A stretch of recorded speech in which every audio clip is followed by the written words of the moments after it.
Ben ritrovati amici di Radio Rossonera, ancora una volta speciale stadio, ma questa volta tra l'altro con qualcosa di molto importante in vista, perché oggi a Casa Milan è stata presentata quella che è la proposta di variante per la costruzione del nuovo stadio del Milan nell'area San Francesco di San Donato. Non ci troviamo come al solito nell'area San Francesco, ci troviamo in studio, anche perché le cose da dire oggi sono veramente tante. Avrete magari già visto qualche bozza di render, soprattutto il master plan della zona, non tanto quanto riguarda il nuovo stadio in sé, cioè la struttura, ma tra poco ne parliamo anche di questo. È inutile insomma dilungarci in preamboli perché le cose da dire sono veramente tante, quindi entriamo subito nello specifico. Cosa è successo oggi? Il Milan ha dato al comune di San Donato la variante, ovvero quella proposta che era necessaria per far trasformare quella zona, che era già stata per il comune di San Donato adibita alla costruzione di un palazzetto dello sport tramite Sport Life City di una 20.000 posti, circa poco meno, a uno stadio da 70.000 posti e quindi con tutte le differenze che riguardano la costruzione di un impianto molto più grosso, di una viabilità molto più imponente e di una serie di strutture che riguardano anche i parcheggi e quello che riguarda le strutture annesse differenti soprattutto per quanto riguarda un semplice palazzetto. Facciamo così, entriamo subito nello specifico, abbiamo due immagini da mostrarvi, il disclaimer iniziale ovviamente è d'obbligo, quello che vedrete è un modello di stadio, non è lo stadio come verrà costruito, ok? Partiamo. Questa è la slide riguardante la zona così come verrà edificato, o meglio, come è nelle idee originarie in questo momento. L'area San Francesco è l'area a destra, quella parte triangolare a sinistra, oltre l'autostrada, è il Parco Agricolo Sud Milano, ne parliamo tra poco. L'area di destra, dove c'è lo stadio e quelle altre strutture, è l'area San Francesco in sé, dove verrà costruito lo stadio del Milan, uno stadio da 70.000 posti, su 2 anelli, quindi una struttura che probabilmente non andrà su completamente in verticale, ma sarà anche un pochino più ampia per poter accogliere 70.000 posti su 2 anelli, se pensate che in questo momento San Siro è su 3. In questo caso forse non si nota benissimo, ma verrà costruito su un podo rialzato che rialzerà tutta la struttura e che darà la possibilità allo stadio di non essere completamente fuori dal terreno, perché bisogna restare, se non ricordo male, entro i 45 metri d'altezza, quindi il terreno di gioco vero e proprio sarà a livello zero, a livello strada. Lo stadio vero e proprio, la struttura sarà su questo podio. Quindi, diciamo così, partiamo dalla viabilità, così che questa slide ci può tornare utile. Quella che vedete centrale che si snoda a sinistra dello stadio è l'autostrada.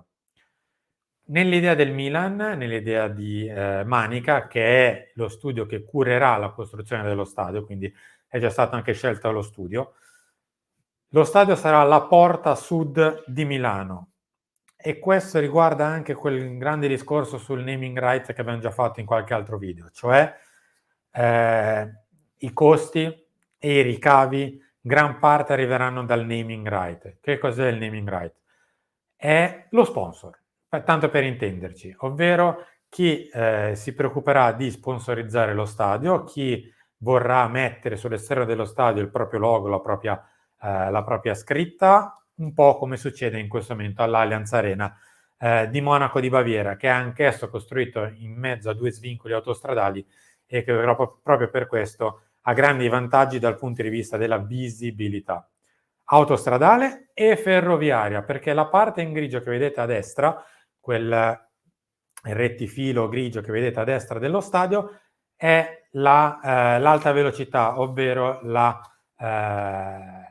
diciamo, la linea ferroviaria che congiunge Milano a Bologna, Firenze e poi via via col resto d'Italia. Quindi capite bene che tutti quelli che arrivano a Milano, autostrada e ferrovia, si vedrebbero lo stadio o al finestrino del treno o al finestrino dell'automobile. Detto ciò, andiamo avanti con l'altra parte. Mi sposto così mi inquadro anch'io. per spiegarvi quella che è la zona. In parte ve l'ho già messa a video. C'è lo stadio, la struttura, è inutile che non ho messo ovviamente una specifica. Il resto della zona è costruita all'interno di una grande piazza, quella che sta poco sotto lo stadio. Ai lati di questa grande piazza, che in realtà è una piazza commerciale, come vedete nella parte sotto io ho scritto intrattenimento, ma tanto per intenderci, quelle tre strutture al di sotto sono ristoranti, negozi sportivi, diciamo così anche zone dove ci si può insomma passare del tempo prima e dopo lo stadio, oppure nei giorni dove non c'è l'evento gara. Di questo tra poco magari ne parliamo. Le altre 4 strutture sono nell'ordine lo store, quindi il negozio vero e proprio con i prodotti del Milan, Casa Milan, cioè la sede, gli uffici della società che si trasferirebbero da Via Aldo Rossi all'interno dell'area San Francesco, un hotel che sarebbe anch'esso all'interno dell'area, e il museo, che in questo caso ancora è all'interno di Casa Milan e invece verrebbe dislocato al di fuori in una struttura a sé stante. Da quest'altra parte dell'autostrada, come detto, c'è il Parco Agricolo Sud. Nella parte, diciamo così, dove che viene indicato con le frecce, verrebbero costruiti i parcheggi a raso, non parcheggi multipiano, non quindi strutture che andrebbero a insistere su più piani, né ci sarebbe la possibilità oppure la necessità, anzi, di andare a costruire in una zona che, essendo all'interno del parco agricolo, non si può andare a fare altro che parcheggi a raso quanto più green possibili. Nell'altra parte sarebbe il parco attrezzato a tema, quindi una parte di parco non lasciato, diciamo così, alla bene meglio, ma attrezzato con percorsi, diciamo così, anche ricreativi a livello di verde. Nella parte sotto c'è scritto intrattenimento, oltre allo svincolo di Poasco che rimarrebbe quel ponte sottostante, ci sarebbe l'Energy Station che garantirebbe alla struttura in pratica allora, faccio prima leggerlo perché altrimenti sennò rischiamo di far brutto servizio. Approccio sostenibile con l'obiettivo di certificazione LEED Gold, ovvero lo stadio più sostenibile d'Italia.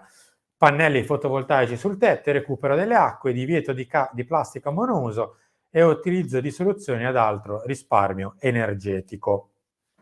Questo per quanto riguarda la parte, come detto, energetica. Mi occupo un secondo dello stadio.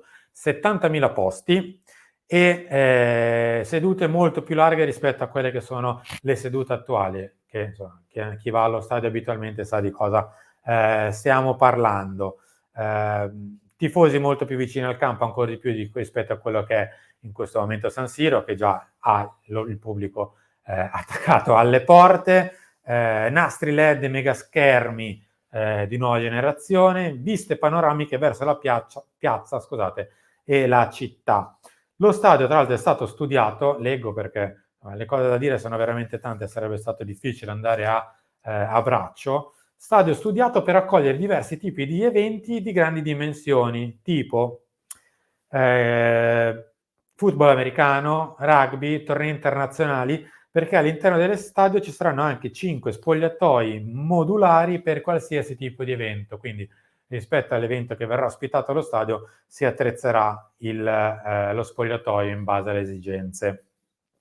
Lo spogliatoio del Milan sarà addirittura di 1000 metri quadri con palestra, riscaldamento, fisioterapia, piscine criogeniche per il recupero della performance fisica il più velocemente possibile. Ovviamente c'è da parlare di quella che è l'area di viabilità. Verrebbe risistemata tutta la zona della stazione, perché la stazione di San Donato in questo momento serve San Donato e poco più, quindi andrebbe tutta risistemata anche per permettere quello che sarebbe l'arrivo dei treni del passante ferroviario proprio per gli eventi in quelle dello stadio, ma non solo, proprio per far vivere la zona a 365 giorni l'anno. Quindi una nuova stazione e un nuovo svincolo autostradale che nel render magari non si intravede, ma verrà costruito a nord oltre quella che è la zona. Magari chi è di San Donato è un pochino più pratico, c'è un ponte Monco in questo momento. Ecco, verrebbe ovviamente sistemato quello che è il ponte in essere in questo momento, con uno svincolo a 4 corsie, 2 a andare e 2 a tornare. L'altro svincolo che invece vedete, aspetta, vediamo se riesco a fare questa cosa, qua in alto, in profondità, quella specie di ricciolo che vedete sopra lo stadio, è lo svincolo ciclopedonale che condurrebbe poi alla metropolitana. Metropolitana che largo circa è sopra la mia testa. Quindi, in linea d'aria, la metropolitana dista 10-15 minuti a piedi. Non riesco a quantificarla proprio perché in questo momento non c'è un passaggio pedonale diretto tra la metropolitana e l'area San Francesco. Per arrivare bisogna fare una parte all'interno del comune di San Donato che il Milan non vuole far percorrere dai tifosi proprio per non andare a intaccare quello che è il traffico cittadino. Ergo, quella zona che in questo momento dove c'è scritto store, che è la zona del quartiere Affari di San Donato, verrebbe bypassata e la parte, diciamo così, a nord dello stadio è quella interessata dal flusso ciclo pedonale per raggiungere lo stadio. Quindi abbiamo parlato di automobili con lo svincolo autostradali, della rete ferroviaria potenziata con la stazione e della parte pedonale per la metropolitana. Oltre a questa ci sarebbero anche 2 ciclopedonali che dal comune di San Donato attraversano l'area San Francesco e poi vanno ancora più a sud, dove in questo momento io ho scritto parcheggi, e collegherebbero l'area di Chiaravalle, quindi andrebbero a valorizzare quello che in questo momento è un parco praticamente coltivato e basta, per renderlo fruibile all'intera cittadinanza. Il Milan poi ha voluto specificare un paio di cose soprattutto. No all'aumento delle volumetrie, perché la volumetria rimane identica rispetto al progetto già approvato, quella del palazzetto. No costruzioni fuori terra nel Parco Sud, come vi ho detto, al massimo verranno costruiti i parcheggi a raso, in realtà non costruiti ma attrezzata la zona per i parcheggi a raso. Ci sarà un nuovo svincolo a 1, quindi un nuovo ponte, le piste ciclabili vengono triplicate e le aree verdi fruibili anche queste vengono triplicate. Vediamo se vi devo dire qualcos'altro. Non ci sarà, come detto, il centro commerciale. Un paio di aspetti che non abbiamo toccato, poi chiudiamo. Perché questo progetto andrà ad ama rispetto agli altri che invece sono naufragati nel tempo? Perché? Uno, da una parte c'è Team Romani, che è un po' la garanzia di questo progetto. Chi è Team Romani l'abbiamo già spiegato nel penultimo video, è l'ex proprietario e presidente di Icon, che è la società che per oltre 20 anni ha costruito stadi in tutto il mondo, soprattutto negli Stati Uniti. Cosa fa in questo momento Team Romani? Si è dimesso dalla carica di presidente, ha lasciato Icon per concentrarsi solo e soltanto su questo, sullo stadio del Milan a San Donato, perché, detto direttamente da lui, oggi a Casa Milan vuole essere il suo ultimo grande progetto e quindi si sta dedicando anima e corpo, trasferendosi da una parte all'altra dell'oceano per costruire lo stadio del Milan. E quindi, oltre alla garanzia di avere degli specialisti di altissimo livello, soprattutto per questa parte introduttiva, prima della costruzione, abbiamo anche diciamo così, la parte politica, chiamiamola così, che è molto più a favore rispetto ad altre zone. La Maura, ad esempio, è naufragata subito perché c'era la gran parte, anzi la quasi totalità del Consiglio Comunale di Milano contro, mentre il Consiglio Comunale di San Donato, la Regione Lombardia e anche le parti che riguardano gli altri enti come autostrade, ferrovie italiane, la città metropolitana di Milano, eccetera, eccetera, sono in questo momento a favore dello stadio e quindi spingono per poter arrivare a una buona conclusione. Il Parco Agricolo Sud Milano, che ad esempio oggi ha votato a favore di una mozione contro qualsiasi tipo di costruzione all'interno del parco agricolo, quindi anche dei parcheggi, in realtà vedrà nei prossimi mesi un cambio totale della governance. Quelli che in questo momento hanno votato contro non ci saranno più, perché il Parco Agricolo Sud Milano andrà sotto il cappello della Regione Lombardia. Regione Lombardia, che quindi nominerà una nuova governance, eccetera, eccetera, eccetera. Ci saranno 6 mesi bianchi, quindi senza una governance specifica, che condurranno poi a una nuova governance del Parco Agricolo Sud. Quindi quello che è successo oggi, ad esempio, lo mettiamo un secondo in disparte.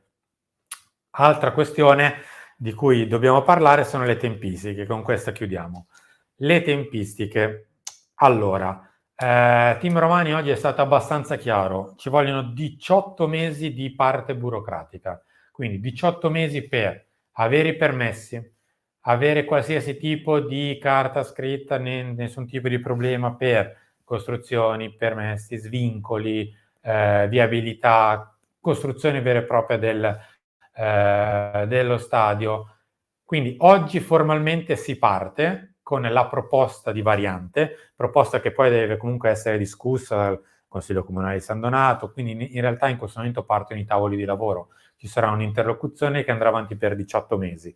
Dopodiché in questi 18 mesi si vuole avere tutto pronto per far accendere metaforicamente la prima ruspa nella primavera del 2025, 18 mesi da adesso.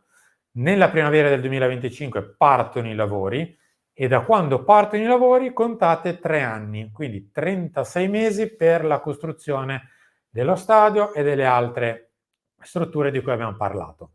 Alla fine di questi 36 mesi, quindi all'incirca primavera-estate del 2028, chiavi in mano al Milan per la prima giornata di Serie A. Nella stagione 2028-2029 lo stadio, quello che vedete qui al mio fianco, ospiterà la prima giornata per la stagione 2028-2029.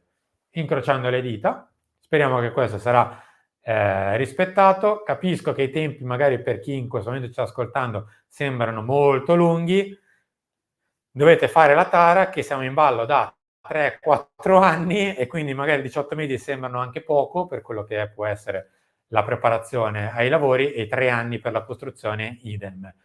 Insomma, questo è quello che è l'aggiornamento attuale. Dopodiché il rendering sullo stadio vero e proprio, detto tra noi, c'è, Manica più o meno l'ha già fatto, cercheremo di farvelo avere il prima possibile nel corso delle prossime settimane, anche per farvi vedere quello che è realmente l'interno dello stadio, soprattutto le curve sono parecchio interessanti. Vi rimando, se non avete visto il post partita, al post partita che è appena finito di Cagliari-Milan, oppure a tutti gli aggiornamenti di Radio Rossonera nelle prossime ore, comprese le pagelle di domani mattina. Grazie a tutti, buona serata e a presto.